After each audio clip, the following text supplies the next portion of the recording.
So right now, major European nations are actually polling their citizens on a really bizarre question. Oh, yeah, it is wild. Right. They are literally asking if Canada, a country over 3,000 miles away, across a massive freezing ocean, should formally become a member state of the European Union. Which just sounds like a geographical typo. Exactly. But the crazy part is, the answer coming back from millions of Europeans is a resounding yes. So, welcome to today's deep dive. We're looking at a huge stack of recent diplomatic dispatches, some May 2026 polling data, and on-the-ground news reports. Yeah, and the mission here is really to understand this massive real-time shift we're seeing in global alliances. Because the map of the world, as you know it, is essentially being redrawn right in front of us. And we're unpacking a geopolitical puzzle that starts with one very specific kind of jarring image. All right, the Canadian Prime Minister attending an exclusive European summit. Yeah. Hosted way out in the Caucasus region, specifically in Armenia. Which is definitely not where you'd expect to see the Canadian Prime Minister. Yeah. No, not at all. It's a really striking image. And to set the stage for you listening, we're focusing on the 8th European Political Community Summit, or the EPC. The EPC. Yeah, and it's taking place in Yerevan, the capital of Armenia. And the overarching theme pulling all our sources together today is that Canada and Europe are, quite frankly, rapidly forging a post-American alliance. They're reacting to shifting global dynamics by creating bonds that basically ignore traditional physical geography altogether. I mean, the European political community itself is still pretty new. Like, it was championed by French President Emmanuel Macron back in 2022. Right, it hasn't been around long. No, and it brings together over 48 nations. So you have your core EU members, obviously, but also countries like the UK, Norway, and Switzerland. It's kind of like a massive VIP geopolitical networking event. That is the perfect way to put it. They skip all the long bureaucratic communiques and just focus on direct leader-to-leader bilateral meetings. Yeah. But Canada getting an invite is totally unprecedented. Prime Minister Mark Carney is the very first non-European leader to get a guest pass to this thing. Which speaks volumes, honestly. It really does. But before we get into Canada's role, the location stands out immediately. Yeah. I mean, why Armenia? Holding a massive European summit in the shadow of the Caucasus Mountains has to carry some serious strategic weight, right? Oh, absolutely. And frankly, it carries an enormous amount of danger, too. Really? How so? Well, this summit is a profound show of Western support for a country that is actively performing a crazy high-wire act. I mean, for decades, Russia was Armenia's primary military and economic backer. Right. But the current Armenian Prime Minister, Nikol Pashinyan, is pursuing this policy of diversification right now. So he's pulling away. Yes. He is deliberately drawing his country into the European orbit and pulling away from Moscow's influence. Okay, so this isn't just, friendly diplomatic diversification. Yeah. It sounds a lot more like a geopolitical hostage exchange. Wow. Because Armenia is trying to swap out its primary security guarantor, which is Russia, for the West. Yeah. And they're trying to do it without triggering an outright invasion. That is a highly accurate, if scary, way to frame it. And the domestic calendar is really forcing his hand here. Yeah. Pashinyan has parliamentary elections coming up in June. Ah, okay. And his civil contract party faces intense opposition from domestic factions that are, much more sympathetic to Russia. Right, so he's on the clock. Exactly. He needs a monumental public victory to continue his efforts to secure a peace agreement with neighboring Azerbaijan. Because if he secures that peace, it could reopen borders that have been sealed since the 1990s. Which would completely change the economy of the entire region. Absolutely. So hosting the EPC is basically Pashinyan's way of proving to his own voters that this European lifeline is actually real. But making a hard pivot away from Moscow, that has mechanical consequences. When you look at the steps Armenia has taken, they are literally dismantling the architecture of their Russian alliance. Yeah, piece by piece. Like last year, in 2024, they formally froze their membership in the CSTO. The Collective Security Treaty Organization. Right, which is essentially the Russian-led equivalent of NATO. Exactly. And recently they passed a law formally declaring their intention to apply for European Union membership. And you better believe the Kremlin has noticed. I bet. Yeah. Our sources include this stark warning from April where Vladimir Putin directly told Pashinyan that being a member of both the EU and the CSTO is, quote, simply impossible by definition. Wow. So that's just a blunt ultimatum? Oh, completely. And Europe's response to Putin's threat has been to actually accelerate their integration with Armenia. Really? just calling his bluff. Yeah, I mean, the day after this EPC gathering concludes, the EU is holding a separate bilateral summit with Armenia right there in Yerevan. Okay, doubling down. Yep. They are offering substantial funding to promote democratic institutions, but the big thing is they're initiating discussions on visa liberalization. Wait, I want to pause on that term because visa liberalization, it sounds like, just dry bureaucratic paperwork. It does sound pretty dry. But it's actually a profound cultural tool. Yeah. I mean, if Armenian citizens can suddenly travel freely within the European Schengen zone for short stays, they're inevitably going to build business ties. Right. Study abroad, travel. Exactly. They'll integrate their daily lives with Europe. It structurally tethers the whole population to the West, making it infinitely harder for Russia to isolate them in the future. And that is precisely the mechanism the EU relies on. I mean, when the EU's Enlargement Commissioner visited Yerevan recently, she stated flatly that Armenia and the EU have never been closer. So they're using economic and cultural integration to essentially build a security buffer. Exactly. But okay, here's the glaring contradiction in all of this European strategy. Europe is aggressively expanding its influence eastward, pulling in countries like Armenia, right? While their own traditional backyard is basically crumbling.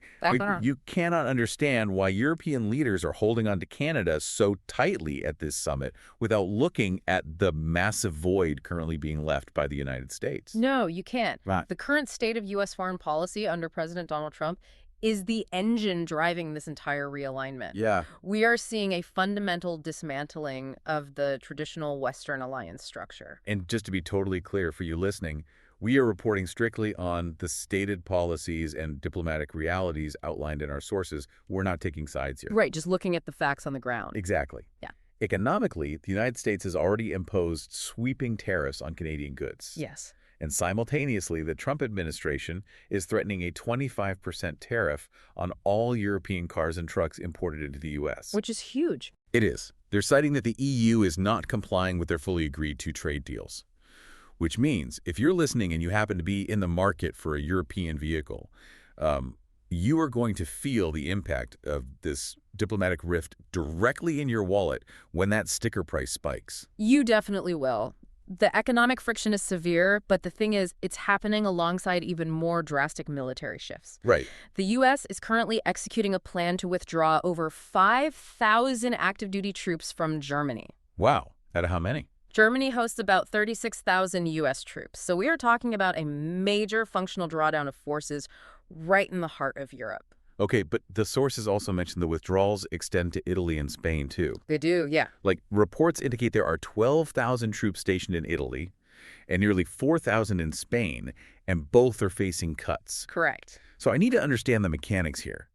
The reported rationale for pulling troops from Spain and Italy is that those governments haven't shown sufficient support for U.S.-Israeli military operations against Iran. That's the stated reason, yes. But wait, Spain and Italy aren't in the Middle East, so why are those specific bases the point of contention? Well, that comes down to how military logistics actually function. Those bases in Italy and Spain, they're not just training grounds. They are critical logistical hubs. Okay. They rely on something called pre-positioning assets. So instead of flying, fuel, ammunition, spare parts, and medical supplies all the way from Virginia when a conflict breaks out in the Persian Gulf. You just keep them closer. Exactly. The U.S. military stockpiles those assets in allied European bases. The airfields in Italy and naval stations in Spain, they serve as the launching pads into the Mediterranean and the Middle East. Ah, I see. So if a host country restricts airspace or refuses to allow their bases to be used to support a specific operation against Iran, while the U.S. troops stationed there effectively become stranded assets. Wow. And so the U.S. administration's response is simply to pull them out entirely. Basically, yeah. But that creates a cascading effect for the European leaders sitting in Yerevan. I mean, if you put yourself in their shoes for a second, you are facing an aggressive Russia to the east. Yep. And at the exact same time, your primary economic partner and military protector to the west is hitting you with 25% tariffs and actively dismantling the logistical hubs that underpin your security. It's a really tough spot. The umbrella the West has relied on for decades is basically being folded up. And the European leadership is acutely aware of their exposure. I mean, UK Prime Minister Keir Starmer stated plainly in Yerevan that, quote, "We cannot deny some of the alliances that we have come to rely on are not in the place where we would want them to be."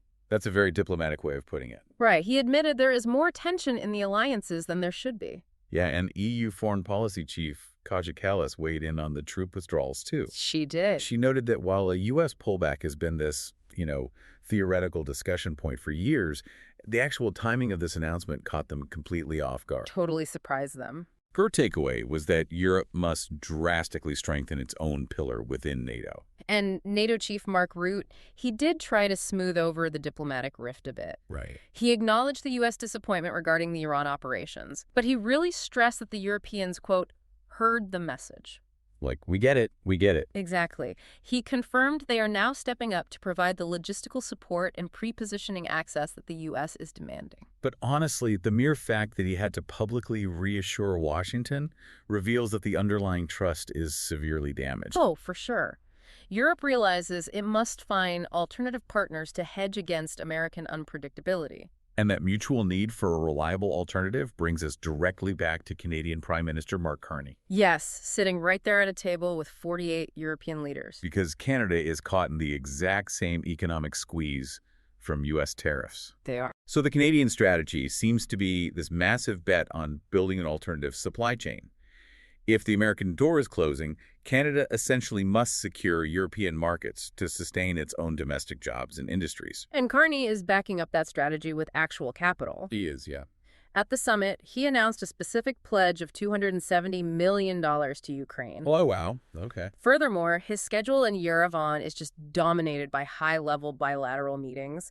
He's meeting with Emmanuel Macron, Polish Prime Minister Donald Tusk, Ukrainian President Volodymyr Zelensky, as well as the Spanish and Italian prime ministers. He is literally making the rounds. Methodically weaving Canada's economic interests into the European fabric. And the rhetoric he used during his speech at the summit, it was incredibly blunt for a diplomat. You're very blunt. He stated, quote, "We don't think that we're destined to submit to a more transactional, insular, and brutal world." Yeah, and when a leader uses words like transactional, insular, and brutal, that is a direct critique of a world where massive powers dictate terms purely based on immediate self-interest.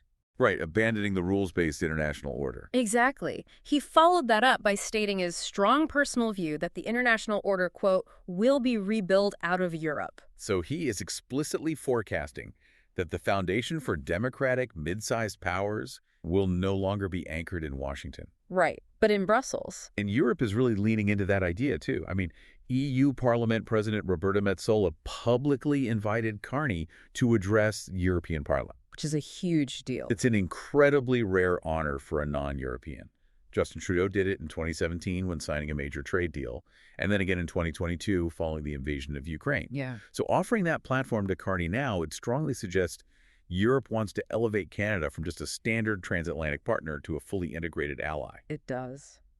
But, that sounds like great diplomatic poetry until we look at the reality on the ground back home in Canada. Right. Domestic politics always come calling. Yes, exactly.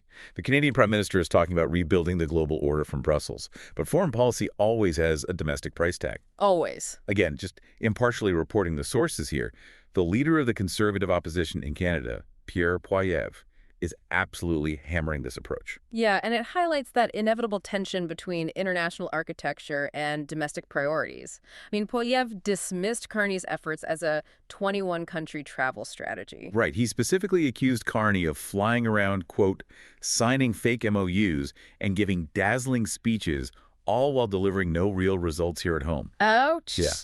And for those listening who might be unfamiliar, MOUs are memorandums of understanding.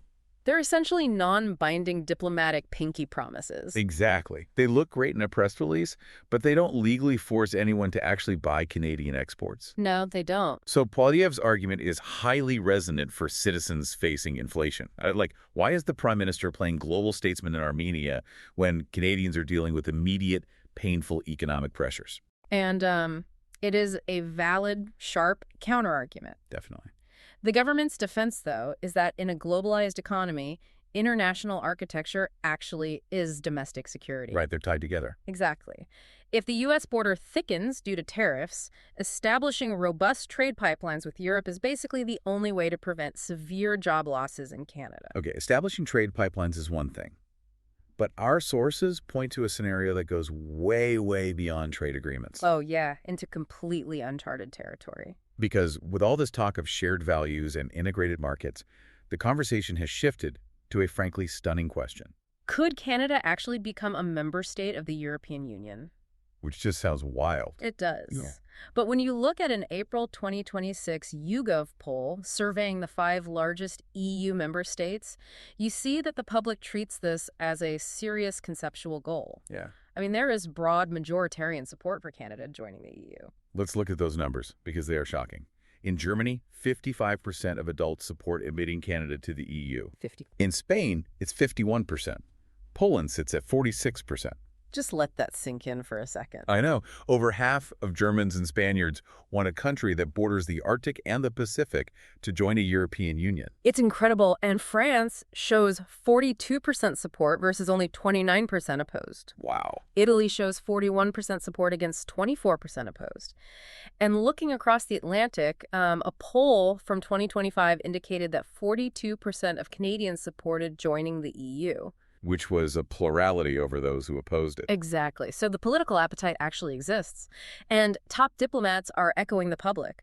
French Foreign Minister Jean-Noël Barrot has floated the idea openly. Right. Finnish President Alexander Stubb told Carney directly that Canada should think about joining. Okay, I have to stop you there. Yeah. Because functionally, how is that even possible? I mean, it feels like trying to swap out the engine of an airplane while it's midair. It really does. Canada shares a massive, highly integrated land border with the United States. Yep. They are a core member of the USMCA, the United States-Mexico-Canada Agreement.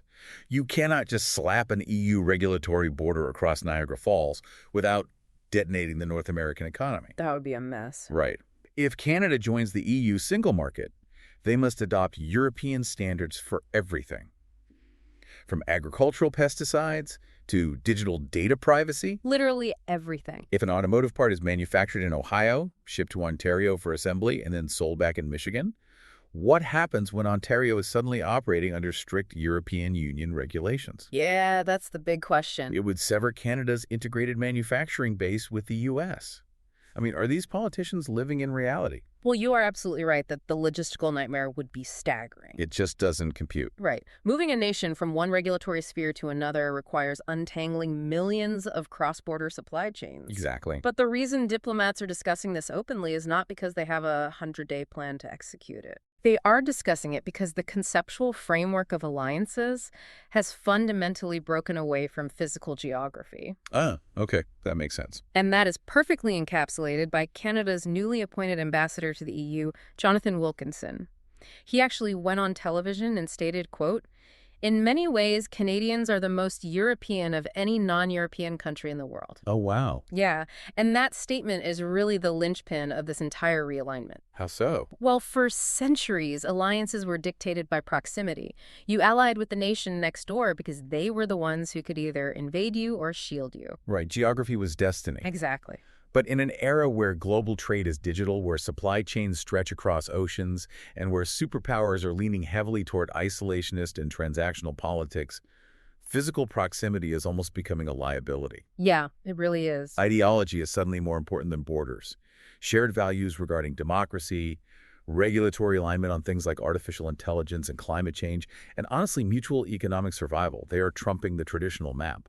They really are. Canada and Europe are basically looking across the Atlantic and realizing that despite the literal ocean between them, they're fighting to preserve the exact same version of the international order. Right. They need each other to maintain the scale required to compete globally against massive insular superpowers. And, you know, if you are listening to this on your commute or looking at your investment portfolio, this matters to you directly. Oh, absolutely.